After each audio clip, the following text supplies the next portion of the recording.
আমরা গোপন সংবাদের ভিত্তিতে ভিটাবাড়িয়ার ৮ নম্বর ওয়ার্ডে এখানে বাঞ্চারকল নামক স্থানে প্রায় ১৩৭০ লিটার ডিজেল বিনা লাইসেন্সে একজন ব্যক্তি মজুত করে রেখেছিল, সেটা আমরা এখানে এসে পেয়েছি। আমরা তেলগুলো জব্দ করেছি এবং সিদ্দিক নামক একজন ব্যক্তিকে আমরা ১০,০০০ টাকা জরিমানা করেছি। এর জন্য তেলগুলো এখন নিলাম করে আমরা সরকারি কোষাগারে টাকা জমা দিয়ে দেবো। বিকেলে জাহাজ না যায় আমার তা তেল হারা নিয়ে যাক, আমরা করবো না।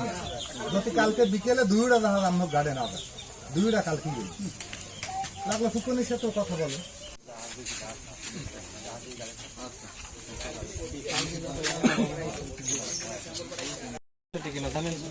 ওইটার একটা সারি করে দেন। কতদিন যাবত রাখতেছে এখানে? এরা হয়তো আরো প্রায় আরো 1-1.5 বছর আগে হইতি এরা নেয় আনে মাসে 1-2 বয়স না।